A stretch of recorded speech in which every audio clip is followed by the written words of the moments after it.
내 자산도 내 몸도 건강해지는 시간 건강 365 닥터 인사이트의 김호수입니다. 자, 오늘은 우리 시청자분들 혹시라도 겪고 계시거나 고민이 있으신 분들도 있으실 수 있을 텐데요. 많은 분들이 겪고 계시지만 정확히 설명하기가 좀 어려운 우울증과 불면증에 대해서 알아보도록 하겠고, 그리고 증상은 불편하지만 원인을 놓치기 쉬운 매핵기를 의학적 관점에서 자세하게 좀 풀어드리고 해법도 알려드리도록 하겠습니다. 여기에 또 연결할 수 있는 일상에서 실천할 수 있는 운동도 알려드릴 거고요. 그리고 치료와 연계되는 보험을 또 알아보면서 그 기준도 설정하고 내 자산도 지킬 수 있는 방법 하나씩 차근차근 알려드리도록 하겠습니다. 자, 그래서 오늘도 세 분의 전문가와 함께 하겠습니다. 건강 닥터, 보험 닥터들과 함께 할 텐데요. 가장 먼저 함께 해주실 건강 닥터를 화면으로 먼저 만나보시죠.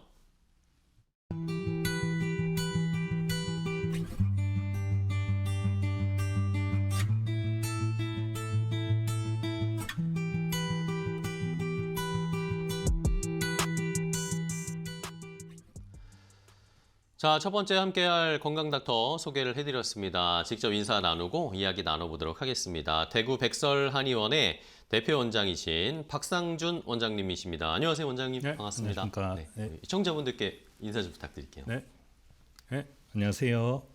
대구에서 백설한의원을 운영하고 있는 한의사 박상준입니다. 주로 자율신경 실조, 불면, 불안, 만성 통증 등 검사상 이상은 없지만 일상에 불편함을 주는 증상들을 진료하고 있습니다. 오늘 이 자리에서는 한의학적인 관점에서 자율신경과 몸의 회복에 대해 쉽게 설명해 드려보도록 하겠습니다. 네, 알겠습니다. 우리 박상준 원장님과 함께 궁금한 점 하나씩 좀 알려드리도록 할게요.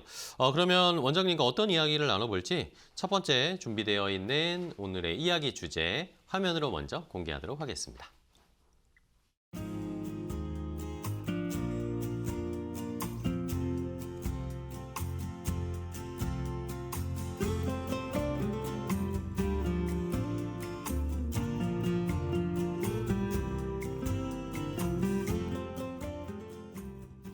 자, 첫 번째 나눠볼 주제 함께 확인해 보셨습니다. 우울증이나 불면증, 매핵기를 이 한의학적 관점에서 한번 풀어보고 어떻게 또 이 불편함을 좀 해소할 수 있을지 알아보도록 하겠습니다. 자, 그러면 우리 원장님과 본격적으로 좀 이야기를 나눠볼 텐데, 원장님 아무래도 우울증, 불면증, 매핵기 이게 증상은 사실 또 약간씩 다 다르잖아요. 근데 이게 한꺼번에 동시에 나타나는 분들도 많다고 그러더라고요. 네. 네. 이거 왜 그런 건가요, 이건? 우울증, 불면증, 매획기는 겉으로 보면 전혀 다른 증상처럼 느껴집니다. 네네. 그래서 환자분들도 이게 왜 같이 생겨요 하고 많이 물어보시는데요. 한의학에서는 이 세 가지를 각각의 병으로 나누기보다 몸의 긴장과 이완을 조절하는 자율신경의 균형이 어떻게 깨졌는지를 먼저 봅니다. 스트레스가 짧게 지나가면 몸이 다시 회복되지만 오래 지속되면 몸은 계속 긴장된 상태에 머물게 됩니다. 이 상태가 이어지면 밤에는 몸이 쉬지 못해 불면이 생기고 감정 조절에도 영향을 주면서 우울감이나 무기력이 나타날 수 있습니다. 또 이런 긴장이 위로 몰리면서 목이나 가슴 쪽에 답답함, 이물감 같은 매획기 증상으로 이어지기도 합니다. 그래서 이 세 가지 증상이 동시에 나타난다는 건 몸 전체의 균형이 흔들리고 있다는 하나의 흐름으로 보는 경우가 많습니다. 한의학에서는 바로 이 공통된 흐름을 어떻게 회복할 것인가에 대해 치료에 초점을 두고 있습니다. 네. 자, 이 세 가지가 동시에 나타나는 이유, 이걸 보면은 동시에 나타난다 하면 내가 지금 나의 건강 균형이 좀 흔들리고 있구나, 이렇게 생각을 해야 되는 거군요. 네. 그러면 또 많은 분들이 뭐 흔한 막 가슴이 답답하다 이러면서 내가 화병 날 것 같다 막 그렇게 표현하시는 분들도 계시잖아요. 근데 이 화병이라는 건 사실 뭐 예전부터 우리가 의례적으로 얘기는 했지만 이게 또 약간 어떻게 추상적이에요. 화병이 도대체 구체적으로 뭔지 그런 것들도 좀 추상적으로 느껴지는데, 한의학에서는 화병을 이걸 어떤 상태라고 정의하고 판단하시나요? 네. 화병이라는 표현이 다소 추상적으로 느껴질 수 있지만 네네. 한의학에서 말하는 화병은 성격이나 감정 자체의 문제를 의미하지는 않습니다. 스트레스나 감정을 오랫동안 참고 누르는 과정이 반복되면서 몸이 계속 긴장 상태에 놓이게 되고 그로 인한 긴장과 열이 몸 안에 쌓인 상태를 화병이라고 설명합니다. 네네. 이런 상태가 이어지면 자율신경의 균형이 점점 깨지기 쉽습니다. 그 결과 가슴이 답답하거나 두근거림이 나타나고 잠들기 어렵거나 자주 깨는 증상, 이유 없는 불안감이 함께 동반되는 경우가 많습니다. 증상은 감정에서 시작된 것처럼 느껴지지만 실제로는 몸의 반응이 먼저 드러나는 경우도 많습니다. 즉, 화병은 마음이 약해서 생기는 병이라기보다 감정이 제대로 해소되지 못한 상태가 신체 증상으로 표현된 결과라고 볼 수 있습니다. 그래서 한의학에서는 화병을 단순히 마음을 다스리는 문제로만 보지 않고 몸이 왜 계속 긴장 상태에 머물러 있는지 그것을 살펴보며 회복하는 방법을 진행합니다. 그렇군요. 이렇게 화병에 대한 이 한의학적 관점도 살펴봤는데, 그러면 이번에는 아까 저희가 언급했던 불면증 이야기를 좀 해볼게요. 이제 요즘 뭐 잠 못 주무시는 분들이 굉장히 많으시더라고요. 근데 그래서 어쨌든 잠을 자야 하니까 수면제를 좀 복용하신다 이런 분들도 있던데, 근데 수면제 먹어도 잠이 안 오신다는 분들도 있어요. 이 수면제 이거 의존하면은 안 좋을 것 같아요. 왜 이렇게 먹어도 잠이 안 오고 효과가 점점 줄어들까요? 수면제는 잠이 들도록 도와주는 역할은 할 수 있지만 잠을 자게 하는 근본적인 리듬은 회복시켜주지 못합니다. 그래서 긴장이나 불안 상태가 계속되는 경우에는 처음에는 효과를 느꼈던 약도 시간이 지나면서 점점 예전만큼의 효과를 느끼지 못하는 경우가 많습니다. 특히 자율신경이 과하게 각성된 상태에서는 약으로 잠을 유도하더라도 깊은 수면으로 이어지지 못하고 잠이 얕아지거나 자주 깨는 양상이 나타날 수 있습니다. 이 때문에 실제로는 잠을 잤음에도 불구하고 아침에 개운하지 않거나 피로가 남는 경우가 흔합니다. 많은 분들이 이 상태를 두고 잠은 잔 것 같은데 하나도 쉰 느낌이 없다고 표현하시기도 합니다. 이럴 때 중요한 것은 잠을 억지로 재우는 데만 집중할 게 아니라 몸이 자연스럽게 잠들 수 있는 상태로 돌아가도록 돕는 것입니다. 그래서 한의학에서는 수면 문제를 볼 때 단순히 약의 강도나 용량보다 수면 리듬과 자율신경의 균형이 어떻게 유지되고 있는가를 함께 살펴보며 접근하게 됩니다. 네. 이게 이 수면제를 자꾸 복용하게 되면 흔히 말하는 내성 같은 거 생길 수도 있고, 그렇죠? 그런 상황에서 자율신경 균형을 어떻게 유지할 수 있느냐, 이거에 대한 방법을 한의학적으로 연구를 하시고 또 치료를 하시는 것 같은데요. 근데 또 이 수면, 잠자는 게 우리 위장, 소화, 이 기관과도 또 연관이 있다고 하더라고요. 네. 네. 이게 왜 소화불량이나 이런 문제가 생기면 불면이나 우울 이런 걸로 이어지게 되는 건지 그것도 궁금하네요. 네.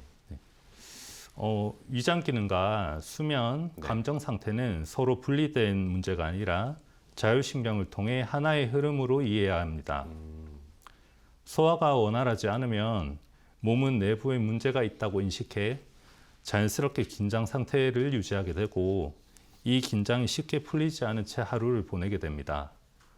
겉으로는 단순한 소화불량처럼 보이지만 몸 전체는 이미 예민해질 대로 예민한 모드에 들어가 있는 상황입니다. 이런 긴장 상태가 밤까지 지속되면 충분히 이완되지 못해 잠이 얕아지거나 자주 깨는 수면 장애로 이어질 수 있고, 잠의 질이 떨어지면 회복이 제대로 이루어지지 않고 그 여파로 피로가 쌓이며 다음 날까지 영향을 미칩니다. 이 과정이 반복되면 몸뿐 아니라 감정 조절도 부담이 커집니다. 결국 피로와 긴장이 누적되면서 우울감이나 무기력감으로 나타나는 경우가 많습니다. 그래서 환자분들 중에는 소화만 안 될 뿐인데 기분까지 우울해진다고 느끼는 분들도 계십니다. 한의학에서는 이런 흐름을 하나로 보고 불면이나 우울을 따로 떼어보지 않고 위장 상태와 전반적인 몸의 긴장도 자율신경의 균형까지 함께 접근하고 있습니다. 그렇군요. 이 소화 기관을 건강하게 하는 것도 하나의 방법이 되겠네요. 숙면을 취하기 위해서는. 근데 요즘에는 또 젊은 이 20, 30대 분들도 불면증을 겪는 경우가 굉장히 많더라고요. 젊은 세대 20, 30대 분들이 무기력, 불면 이런 걸 느끼는데 왜 그런 걸까요? 예전이랑은 무슨 차이가 있는 걸까요? 요즘 20, 30대 젊은 불면 환자들은 네. 예전과는 확실히 다른 양상을 보이는 경우가 많습니다. 오, 과거에는 큰 사건이나 스트레스, 심리적 충격 이후에 불면이 시작되는 경우가 주를 이뤘지만 네.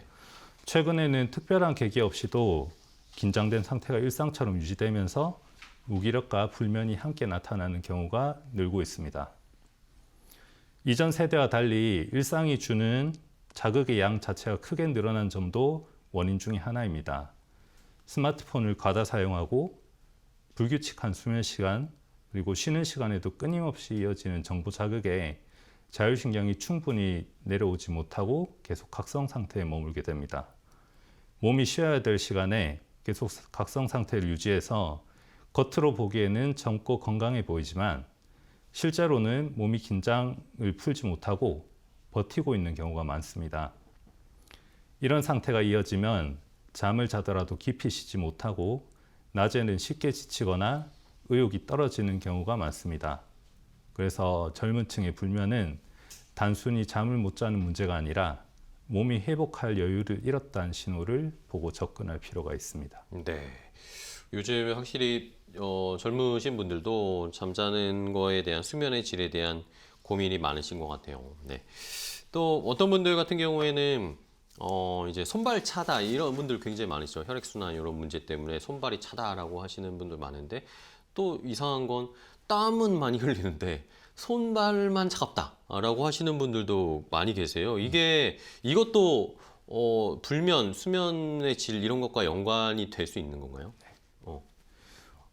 땀이 나는데 손발은 차가운 증상은 네. 몸의 체온과 혈액순환을 조절하는 자율신경의 균형이 깨졌을 때 대표적으로 나타나는 반응입니다. 겉으로 보면 서로 모순된 증상처럼 보이지만 그렇죠. 네. 실제로는 하나의 흐름에서 함께 나타내는 신호입니다. 원래 잠을 잘 때는 몸이 자연스럽게 이완되면서 말초혈관이 열리고 손발로 혈류가 충분히 전달돼서 따뜻해지는 게 정상적인 상태입니다. 이 과정이 이루어져야 몸은 이제 쉬어도 된다는 신호를 받아서 잠으로 들어가게 됩니다. 하지만 스트레스나 긴장이 오래 지속되면 자율신경이 내려오지 못하고 몸은 계속 각성 상태에 머물게 됩니다. 이때 중심부의 긴장과 열은 해소되지 못하고 말초혈관은 오히려 수축하게 돼서 그 결과 손발은 차가운데 땀은 나는 것처럼 서로 반대되는 신호가 동시에 나타날 수 있습니다. 이는 몸이 쉬어야 될 시간에 긴장을 풀지 못하는 것으로 이해할 수 있습니다. 이런 상태에서 자연스럽게 잠들기가 어렵고 잠이 들더라도 깊은 수면으로 이어지지 못하는 경우가 많습니다. 자주 깨거나 꿈이 많아 피로가 풀리지 않고 그래서 한의학에서는 손발땀이나 냉증이 동반된 불면 환자의 경우 단순한 체질적인 문제로만 보진 않고 자율신경 긴장 상태를 중요한 신호로 함께 살펴보는 것을 중요하게 생각하고 있습니다. 네. 자, 그럼 이번에는 매획기 이야기를 또 해봐야 될 것 같습니다. 시청자분들 중에도 이 매획기 궁금해하시는 분들이 많으실 텐데 목에 이제 뭔가 걸린 것 같고 이물감이 있는데 막상 검사를 해보면 뭐 아무 문제가 없다 이렇게 나오는 경우가 많잖아요. 이 매획기는 왜 실제로 어떤 문제가 있어서 발생하는 건가요? 네. 매획기는 목에 실제로 무언가가 있어서 생기는 증상이라기보다 네. 몸의 긴장 상태가 목 부위의 감각으로 표현되는 경우가 많습니다. 아, 겉으로는 목에 이물질이 걸린 것처럼 느껴지지만 실제로 검사해 보면 구조적인 이상은 없는 경우가 대부분입니다. 스트레스가 지속되면 목과 가슴의 주변 근육이 긴장하게 되고 이와 함께 자율신경의 균형도 흐트러지기 쉽습니다. 이런 상태가 이어지면 감각이 예민해지면서 실제로는 아무것도 없는데도 뭔가 걸린 듯한 느낌이나 삼키기 불편한 감각이 나타날 수 있습니다. 그래서 각종 검사에는 특별한 이상이 없다는 결과를 듣게 되지만 환자분들은 여전히 불편함을 느끼며 오히려 불안이 더 커지는 경우도 많습니다. 증상이 명확한데 원인을 찾지 못했다는 경험 자체가 긴장을 키우는 요인이 되기도 합니다. 한의학에서는 매액기를 목만의 국소적인 문제로 보는 게 아니라 몸 전체의 긴장 상태와 기운의 흐름이 목 부위로 드러난 신호로 이해하고 접근합니다. 그래서 치료 역시 목 증상만을 없애는 데 초점을 두기보다는 몸 전반의 균형과 과긴장을 해소시켜주는 치료를 중요하게 생각하고 있습니다. 네. 그러면은 저희가 이렇게 얘기 나눴던 우울증이나 뭐 불면증이나 매핵기 이런 걸 어떻게 치료를 하고 좀 개선시킬 수 있을지가 많이 궁금하실 것 같아요. 실제로 한의사시니까 침이나 뭐 아니면 한약 이런 걸로 목표를 증상 제거를 하는 목표를 가지고 실제로 치료를 하시나요? 이게 효과가 있을까요? 네, 한약이나 침 치료의 목표를 단순히 눈에 보이는 증상만 없애는 데 두진 않습니다. 네네. 우울감, 불면, 매액기 같은 증세는 각각 따로 생긴 것처럼 보이지만 실제로는 몸이 균형이 깨졌다는 하나의 원인으로 나타나는 경우가 많습니다. 네. 그래서 겉으로 드러난 증상만을 기준으로 접근하면 일시적으로는 좋아져도 다시 반복되는 경우가 많습니다. 한의학에서는 이런 증상들을 몸 전체의 상태 속에서 이해합니다. 그래서 얼마나 빨리 없어지느냐 보다는 몸이 스스로 조절하고 회복할 수 있는 상태로 돌아가고 있는지를 더 중요하게 봅니다. 자율신경 리듬이 조금씩 안정되면서 잠의 질이 나아지고 감정 기복이 완화되고 목의 이물감 같은 신체 감각도 함께 줄어드는 흐름을 목표로 합니다. 이런 변화가 차곡차곡 쌓이게 되면 특정 증상만 따로 누르지 않아도 전체적인 컨디션이 함께 좋아지는 경우가 많습니다. 네. 결과적으로 우울감, 불면, 매액기 역시 같이 자연스럽게 완화되는 경우도 많고요. 즉 한약이나 침치료 목적은 증상만 덮어두는 게 아니라 몸이 다시 균형을 잡을 수 있도록 돕는 데 있다 볼 수 있습니다. 알겠습니다. 자, 오늘 이렇게 박상준 원장님과 우울증, 뭐 불면증, 매핵기 같은 관련된 증상을 어떻게 이해하고 좀 해결해야 할지, 침치료나 한약으로 치료가 가능한지 함께 이야기를 나눠봤습니다. 오늘 원장님 좋은 이 정보 알려주셔서 너무 감사하고요. 자세하게 설명해 주셔서 감사합니다. 다음에 또 기회 되면 뵙도록 하겠습니다, 원장님. 오늘 말씀 고맙습니다. 네, 감사합니다.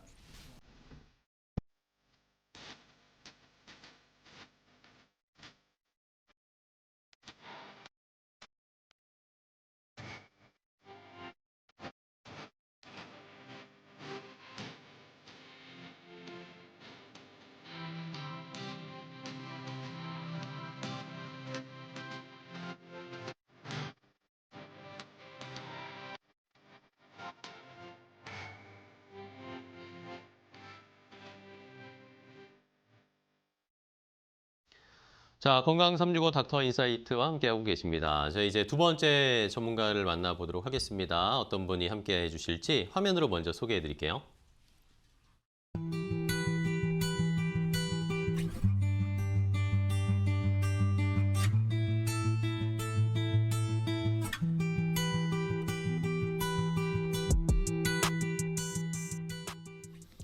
자, 두 번째 함께 해주실 건강 닥터 소개해 드리겠습니다. 재활 필라테스 강사이신 유민정 강사님입니다. 안녕하세요. 반갑습니다. 네, 안녕하세요. 네. 네. 시청자분들께 인사 좀 네, 부탁드릴게요. 안녕하세요. 운동이 삶을 바꾼다, 몸과 마음의 회복을 돕는 재활 필라테스 강사 유민정입니다.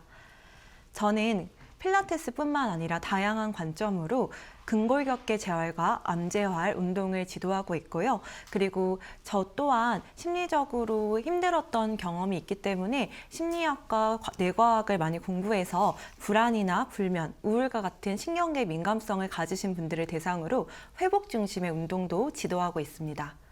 네, 알겠습니다. 자, 오늘 유민정 강사와 함께 더 자세하게 요 관련된 운동과 또 심리적인 면을 어떻게 조화해서 건강하게 만들 수 있을지 알아보도록 하겠습니다. 그러면 두 번째로 나눠볼 이야기 주제 함께 확인해 볼까요? 화면으로 공개하겠습니다.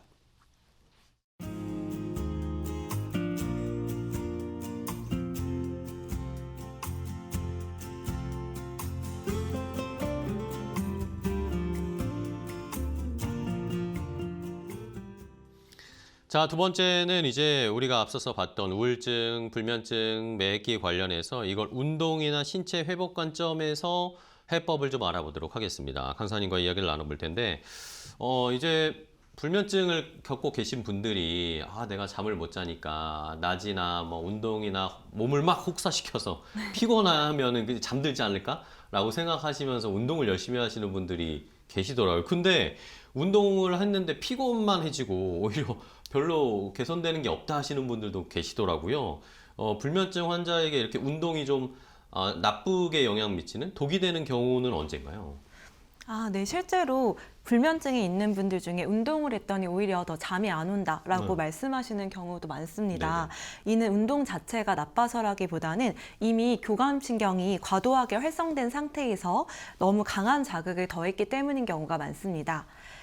불면증 환자분들은 쉬어야 할 시간에도 몸이 각성 상태에 머물러 있는 경우가 많습니다.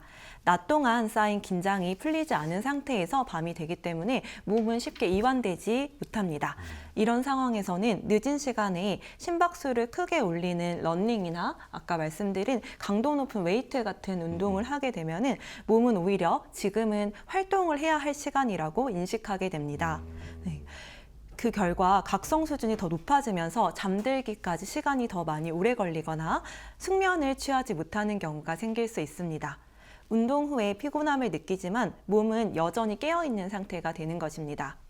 그래서 불면증이 있는 분들께는 얼마나 강하게 운동을 하느냐보다 몸을 얼마나 안정시키느냐가 훨씬 중요합니다. 특히 저녁 시간에는 격한 운동보다는 가볍게 걷기나 부드러운 스트레칭, 호흡 등을 동반한 움직임처럼 자율신경을 가라앉혀주는 활동이 도움이 될 수 있습니다. 그렇군요. 오히려 격한 운동보다는 조금 스트레칭을 하거나 호흡을 동반한 운동이 필요하다. 말씀해 주신 것처럼 우울증이나 불면증이 있을수록 스트레칭이 굉장히 중요하다고 해주셨는데, 그러면은 같은 스트레칭에도 좀 효과의 차이가 있나요? 어떻게 다르게 적용을 해야 될까요? 네. 호흡을 만약에 동반하지 않은 상태에서 네. 스트레칭을 하게 되면은 근육만 늘어나고 신경은 또 풀리지 않는 경우가 있을 수 있습니다. 우울이나 불면이 있는 분들은 근육만 긴장된 상태가 아니라 신경계 자체가 계속 긴장 상태에 있는 경우가 많습니다. 이런 경우에 긴장을 풀자 아니면 릴렉스 하자처럼 머리로 억지로 이완을 하려고 하면 오히려 뇌에 또 다른 명령이 되어서 오히려 더 긴장이 되는 경우가 많습니다.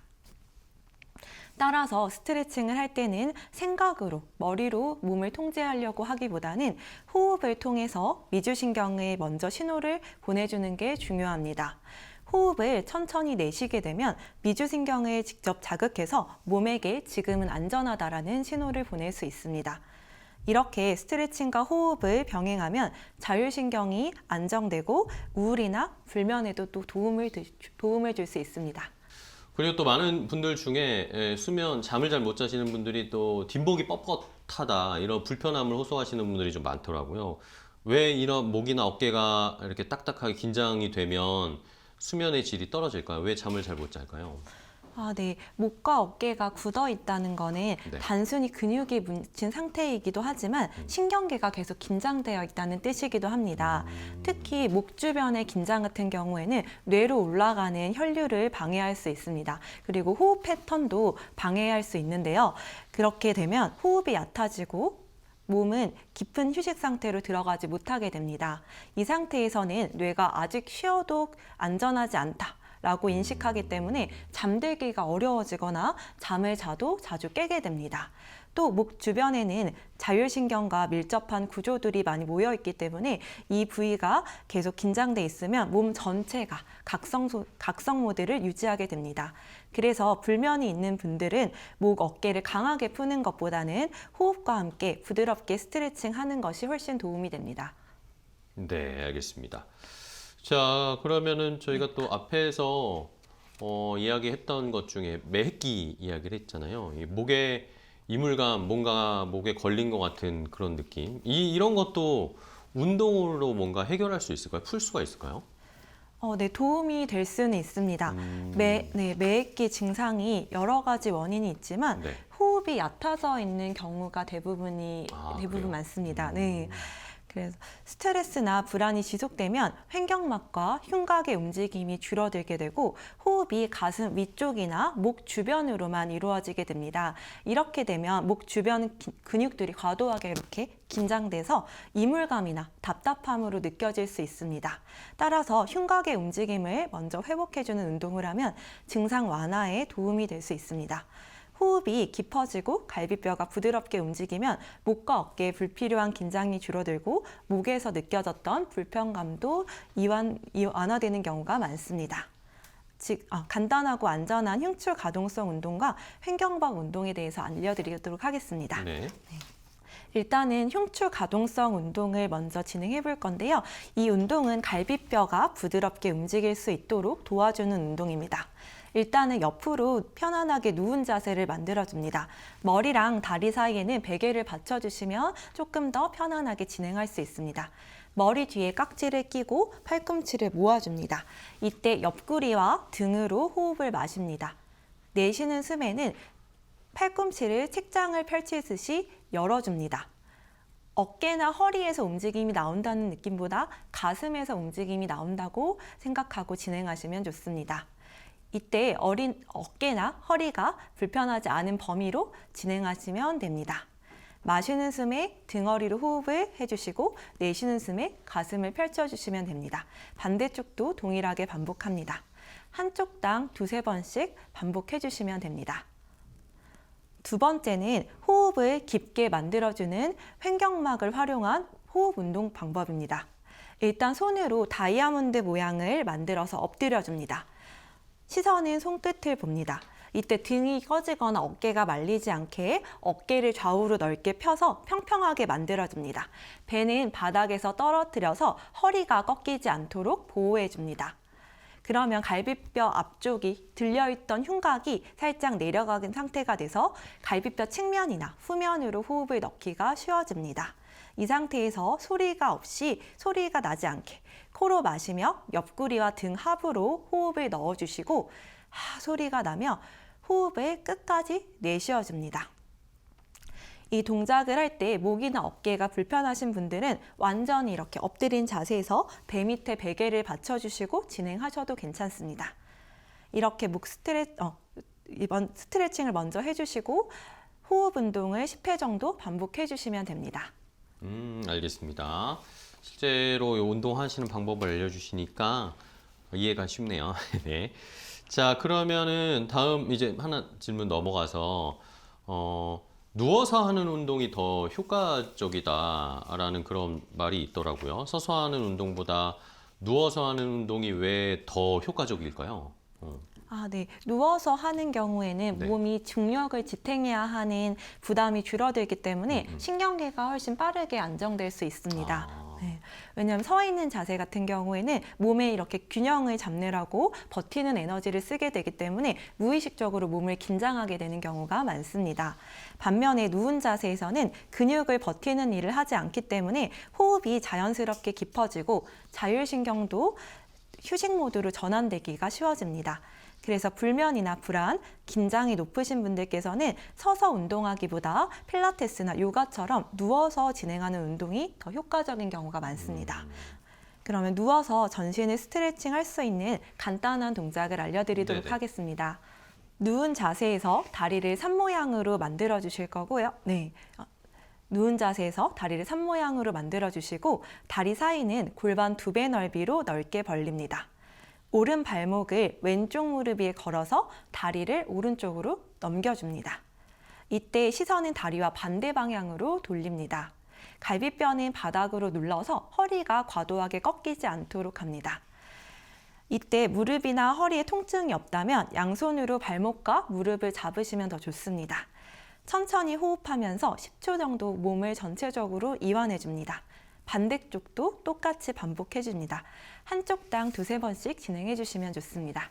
자, 이렇게 운동 방법을 알려드렸고요. 저도 집에 가서 좀 해봐야 되겠네요. 근데 이제 또 잠을 잘 때 우리가 양질의 깊은 수면을 하려면 호흡이 중요하다고 하더라고요. 이 호흡, 깊은 숨 쉬는 방법을 잘만 활용해도 좋은 잠을 잘 수 있나요? 네, 맞습니다. 호흡만으로도 수면의 질이 충분히 달라질 수 있습니다. 네네. 호흡은 자율신경계의 스위치라고 볼 수 있습니다. 자율신경은 대부분 자동으로 작동하지만 호흡은 우리가 의식적으로 조율을 할 수 있는 유일한 통로이기 때문입니다. 네, 특히 수면에서는 들이마시는 숨보다 내쉬는 숨, 날숨 조절이 핵심이 됩니다. 숨을 충분히 내쉬지 못하면 호흡과 관련된 감각수용기가 계속 활성화되어서 신경계가 각성 상태로 유지될 수 있습니다. 그래서 수면을 위해서는 얼마나 깊게 마시냐보다는 얼마나 편안하게 비워내느냐가 중요합니다. 제대로 비워내야 제대로 채워질 수 있는 것처럼 생각하시면 됩니다. 네. 네. 이번에는 호흡은 앉아서도 할 수 있으니까 지금 간단하게 할 수 있는 호흡 운동을 알려드리도록 하겠습니다. 네. 일단은 의자에 앉아서 등받이를 날개뼈 아래쪽까지 편안하게 붙여줍니다. 네. 네. 그러면은 상체가 살짝 숙여지면서 흉곽, 들려있던 흉곽이 자연스럽게 내려옵니다. 네. 양손은 갈비뼈 아래쪽을 감싸서 안아줍니다. 이때 숨을 코로 조용히 들이마시면서 등으로 등받이를 부드럽게 밀어낸다고 생각해 봅니다. 갈비뼈도 손으로 밀어내듯이 360도로 넓어진다고 생각해 봅니다. 내쉴 때는 소리를 내면서 편안하게 길게 내쉽니다. 이때 들이마시려고 애쓰지 말고 내쉬는 숨에만 집중을 해줍니다. 그러면 호흡이 자연스럽게 다시 들어오게 됩니다. 잠들기 전에 누워있는 상태에서도 같은 방식으로 갈비뼈를 감싸 안고 숨을 들이마실 때 등이랑 허리로 바닥을 밀어낸다고 생각하시면서 진행하시면 됩니다. 이렇게 호흡만 해도 답답했던 가슴이 좀 풀리시는 분들이 계실 텐데요. 날숨의 길이를 길게 가져가면 몸은 이제 쉬어도 괜찮다라고 인식하게 되고 부교감 신경이 활성화되면서 자연스럽게 잠들 준비 상태로 들어가게 됩니다. 잠들기 전에는 복잡한 생각을 많이 하시진 마시고요. 이 호흡을 5번에서 10번 정도만 편안하게 반복해 주시면 좋을 것 같습니다. 네, 알겠습니다. 자, 그러면 이제 또 시간이 거의 다 돼가지고 마지막 질문으로 네. 좀 가볼게요. 불면이나 우울증 환자에게 가장 위험한 습관, 운동 습관, 요걸 좀 알았으면 좋겠는데, 불면증이나 우울증이나 아니면 뭐 외액기나 뭐 이런 증상이 좀 있는 분들 오히려 운동을 열심히 하는데 이걸 악화시키는 그런 경우도 있나요? 네, 운동으로 버텨보자는 생각입니다. 회복이 없는 반복은 독이 될 수가 있습니다. 네. 스포츠 의학 분야에서도 과도한 운동, 특히 장기간의 고강도 운동은 자율신경계의 회복을 지연시킬 수 있다는 보고들이 있습니다. 실제로 일부 연구에서는 고강도 운동을 지속했을 때 자율신경 회복이 24시간 이상 늦어질 수 있다고도 결과를 냈습니다. 이런 상황에서 충분히 휴식 없이 운동을 반복하게 되면 신경계 균형이 오히려 깨지고 수면이나 컨디션에 오히려 악영향을 줄 수 있습니다. 그래서 불면이나 우울 피로가 있는 분들은 고강도 운동 위주보다는 가벼운 존투 정도의 유산소 운동, 호흡을 할 수 있는 정도 강도의 운동이나 스트레칭, 호흡, 그리고 고유수용 감각을 자극하는 운동 등을 골고루 적당한 강도로 병행하는 것이 훨씬 도움이 됩니다. 네, 알겠습니다. 자, 이렇게 오늘 관련해서 매핵기나 우울증, 불면증 또 해결할 수 있는 운동의 관점에서 함께 좀 알아봤습니다. 오늘 재활 필라테스 강사이신 유민정 님과 함께 했는데요. 오늘 또 좋은 정보 자세하게 알려주셔서 감사하고요. 다음에 또 뵙도록 하겠습니다. 고생 많으셨어요. 감사합니다. 네, 고맙습니다.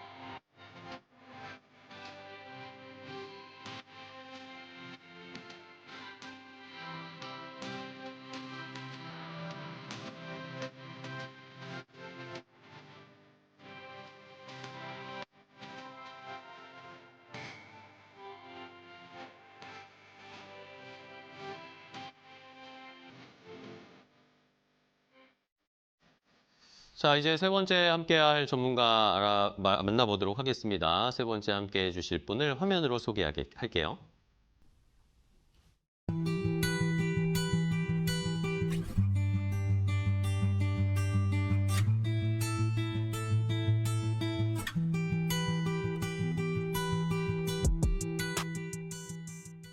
자, 세 번째 함께해 주실 보험 닥터 소개해 드립니다. 신한라이프 한신사업본부의 한심지점 강인한 팀장입니다. 팀장님 안녕하세요.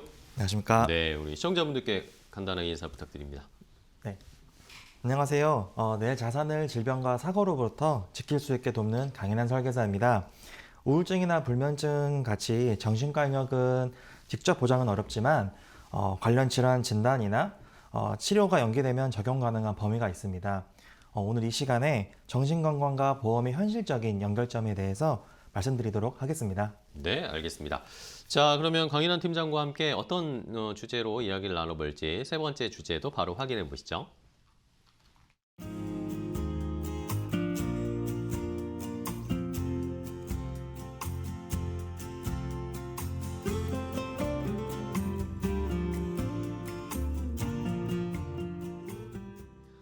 자, 세 번째는 이제 우울증, 불면증, 매액기 계속 이야기 나누고 있는데 이걸 이제 보험 보장 관점에서 알아보도록 하겠습니다. 팀장님과 바로 또 이야기를 나눠볼 텐데 많은 분들이 이런 불면증이나 우울증 같은 경우 이런 것들은 보험으로 보장이 안 된다라고 생각하시는 것 같아요. 일반적으로. 저도 그렇게 생각했거든요. 이게 맞나요?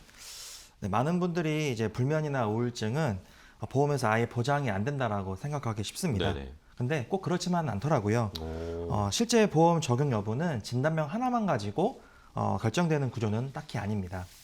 함께 동반되는 질환이 있는지, 어떤 증상으로 병원을 방문했는지, 또 어떤 방식의 치료를 받았는지에 따라서 실손 보장의 범위는 충분히 달라질 수 있습니다.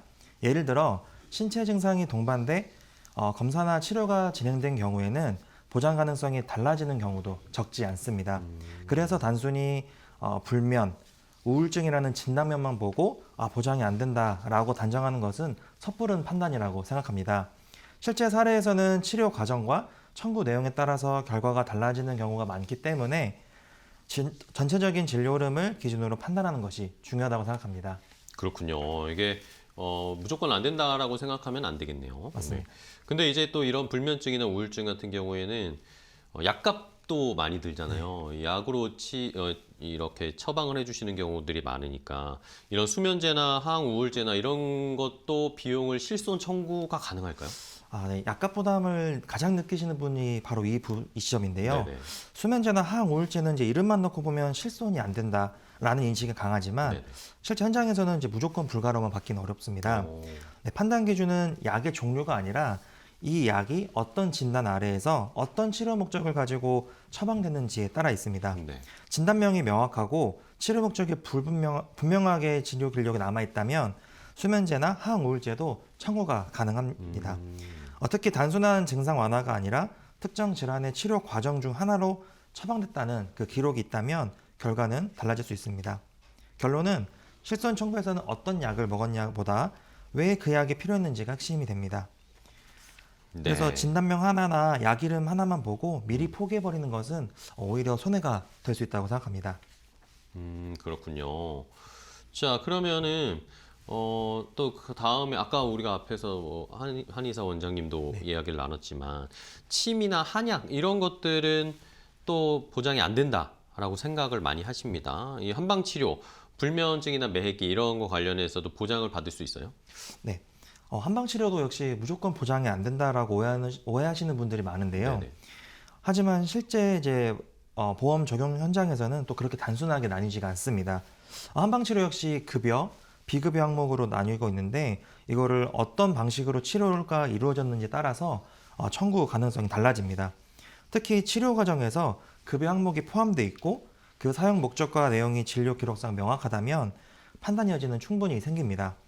불면이나 매액기 자체만 놓고 보면 제한적으로 보일 수 있지만 실제 청구 현장에서는 다른 신체 증상과 함께 치료가 진행되는 경우가 많기 때문에 그러한 판단이 생길 수 있습니다. 예를 들어 소화기 증상, 근육 긴장, 통증, 자율신경 관련 신체 증상이 함께 기록된다면 치료의 범위와 성격이 달라질 수 있습니다. 그래서 한방 치료라고 해서 일괄적으로 제외되는 구조는 아니라는 점 분명히 짚어야 합니다. 그래서 한방 치료의 실손 적용 여부는 한방이냐 아니냐 이 문제가 아니라 어떤 항목을 사용했고 어떤 증상에 대해 치료했는지 이거에 따라 달렸다고 볼 수 있습니다. 네. 그러면 아까도 말씀을 해주셨지만 이 상황이나 또 진단을 어떻게 받느냐에 따라 달라진다고 해주셨는데 그러면 이제 신체적인 증상 이런 통증이 있으면은 좀 다른가요? 통증이 동반되면은 불면 이런 것도 보험적으로 좀 유리하게 적용이 될까요? 이제 보험에서는 이제 불면이나 우울증 같은 증상 봤을 때 네. 단순히 마음의 문제로만 기록이 됐는지 아니면 신체 증상이 함께 동반돼서 기록됐는지가 매우 중요하다고 봅니다. 네네. 이 기준에 따라서 보장 범위가 크게 달라질 수가 있는데요. 불면이 통증, 소화장애, 근골격계 문제처럼 신체 증상과 함께 나타난 경우에는 이제 보험에서는 이를 단순한 정신 질환으로만 바라보지 않습니다. 즉 같은 불면 증상이라도 단독으로 기록된 경우에는 통증이나 신체 불편감이 함께 기록된 경우에 보험적으로 전혀 다르게 해석될 수 있습니다. 그래서 통증이 동반된 불면은 치료 기록과 청구 구조 면에서 유리하게 작용하는 경우가 많습니다. 핵심은 이제 불면 그 자체보다 어떤 신체 증상이 함께 이루어졌는가 그거를 보고 있습니다. 그렇군요. 네. 그러면은 요런 이 불면증이나 우울증 이런 것들은 또 치료가 그냥 단순하게 한 번에 끝나는 게 아니잖아요. 이게 기간이 길어질 수도 있는데 이런 경우에는 장기 치료에 들어갈 때 저 보험으로 체크해야 할 중요한 포인트들은 뭐가 있을까요? 이 몇 달 이상 장기 치료가 이어지는 경우에 가장 이제 짚어야 될 체크 포인트 딱 세 가지가 있는데요. 예. 바로 통원 횟수, 약제 복용 기간, 그리고 진단 코드 관리 요 세 개입니다. 이 세 가지가 정리되지 않으면 실제로는 치료를 충분히 받았음에도 불구하고 나중에 보장을 받을 수 있는 부분까지 놓치는 경우가 생길 수 있습니다. 예를 들어서 통원 횟수나 복용 기간이 과도하게 누적되거나 진단 코드가 일관되지 않게 기록되는 경우 보험 판단에 불리하게 작용될 수 있습니다. 그리고 장기 치료일수록 초기 기록 이후에 청구 기준이 되는 경우가 많은데요. 치료가 길어질수록 기록이 하나하나 쌓여가기 때문에 이 과정에서 관리가 되지 않으면 불필요한 제한이 걸리거나 청구 과정이 복잡해질 수가 있습니다. 그래서 장기 치료에는 치료 자체와 보험 관리를 분리해서 생각하면 안 됩니다. 치료와 동시에 통원, 약제, 진단 코드가 어떻게 이어지고 있는지 꾸준히 확인해야 나중에 받을 수 있는 보장까지 놓치지 않을 수 있습니다. 알겠습니다. 그러면은 뭐 이런 우울증이나 불면증, 뭐 매기 이런 걸 앓고 계신 분들 추가로 좀 준비하면은 좋은 게 있을까요? 실손 외에도 도움이 되는 특약이나 보장 이런 게 따로 있나요? 사실 이제 실손 보험만 가지고 있기에는 장기 치료에 대한 부담이 있습니다. 왜냐하면 그쵸. 감당하기가 어렵거든요. 특히 치료 기간 길어지면 사실 병원비만 놓고 생각할 수가 있는데 실제로는 생활 전반에 영향을 줄 수 있는 그 생계비 이것들을 고려하지 않을 수가 없습니다. 네. 이럴 때 도움이 되는 것은 이제 질병 후유 장애 보장이라고 생각합니다. 치료가 끝난 이후에도 신체 기능이나 생활에 불편이 남는 경우 단순 치료비 보장이 아니라 이후의 삶까지 고려한 생활 보장이 필요해집니다. 또 장기 치료 과정에서는 생계비 이후로 가족 간병 공백이 생길 수가 있는데요. 네. 간병 보장도 함께 검토해 볼 필요가 있습니다. 병원비만 생각하면 이제 놓치기 쉬운 부분이지만 실제로 돌봄과 생활 유지 비용이 더 크게 느껴지는 경우가 적지 않습니다. 그래서 결론은 실손은 기본이고 그 위에 생활과 회복 이후까지 이어지는 보장을 함께 준비하는 것이 장기 치료 상황에서 훨씬 안정적인 선택이 될 수 있습니다. 알겠습니다. 그러면 또 이 질문 좀 넘어가서 고령자분들도 또 우울증을 겪고 계신 분들이 있잖아요. 네네. 네, 뭐 70대 고령자 분들이 불면이나 우울증이나 이런 관련해서 좀 앓고 계신다. 그러면은 이 젊은 분들이나 중장년층보다는 또 다른 보험 설계가 필요할까요? 사실 60, 70대에서는 이제 접근이 좀 달라지는 게 맞긴 한데요. 그런가요? 젊은 연령대처럼 치료비 중심으로만 설계를 하면 이제 실제 생활에서 체감되는 이 부담을 충분히 커버하기가 어려운 경우가 많습니다. 이 연령대에서는 치료가 단기간에 끝나기보다는 길어질 가능성이 높아지고 그 과정에서 병원비 외에 생활 전반이 흔들릴 수도 있습니다. 그래서 중요한 것은 치료비를 얼마 보장받느냐보다 치료가 이어지는 동안 생활이 유지가 될 수 있느냐, 그게 중요한 것 같습니다. 네. 병원에 다니는 횟수, 이제 회복 속도, 일상 기능 저하 등이 함께 고려해야 될 것 같습니다. 더욱이 고령자일수록 의료비 부담은 물론이고 일상생활을 혼자 유지하기 어려워지는 이제 상황도 현실적으로 대비를 해야 되는데요. 이때 치료와 직접적으로 연결된 보장뿐만 아니라 생활비를 보장받는 그런 돌봄과 관련된 구조를 함께 살펴보는 것이 필요할 것 같습니다. 알겠습니다. 그러면은 마지막으로 이제 또 시간이 거의 다 돼서 이렇게 우울증, 불면증, 이 매핵기 이런 것들 때문에 좀 힘들어하시는 분들, 이 관련된 보험에 관련해서 오해하고 계신 것들이 좀 있을 것 같아요. 그걸 한번 포인트를 짚어주시고 어떻게 해야 할지 알려주시죠. 사실 정신과 영역에서 가장 흔히 오해를 하는 것이 네. 이게 마음의 병은 보험으로 안 된다라는 생각입니다. 이 인식 때문에 많은 분들이 아예 확인조차 하지 않고 또 포기해버리는 경우가 많은데요. 하지만 실제 보험 현장은 그렇게 단순하지 않고 복합적입니다. 진단이 어떻게 기록됐는지, 어떤 증상과 함께 치료가 이루어졌는지, 치료 과정과 목적이 어떻게 정리되어 있는지에 따라서 가능한 보장도 분명히 존재하니까 같은 증상이라도 이 접근 방식 그리고 기록 요거를 좀 주의 깊게 볼 필요가 있습니다. 특히 정신적인 증상이라고 해도 신체 증상과 함께 나타나거나 치료 흐름이 명확한 경우에는 보험적으로 전혀 다른 판단이 내려지기도 합니다. 그래서 마음의 문제라서 안 된다라고 단정짓는 것은 실제로 선택할 수 있는 가능성을 스스로 좁히는 결과가 될 수 있으니 이 부분을 잘 파악하시면 좋을 것 같습니다. 네, 알겠습니다. 자, 이렇게 이 정신적인 질환 치료 관련해서 많은 분들이 이거는 뭐 우울증 치료는 보험이 안 되겠지라고 생각하시는 게 일반적인데 그렇지 않을 수 있다는 걸 오늘 좀 많이 강조를 해주시고 알려주셨습니다. 좀 많이 도움이 되셨으면 좋겠어요. 자, 오늘 신한라이프 한신사업본부 한신지점에 강인한 팀장과 함께했습니다. 팀장님 오늘 또 좋은 정보, 저희도 처음 아는 정보 많이 알려주셔서 감사하고 다음에 또 뵙도록 하겠습니다. 고생 많으셨어요.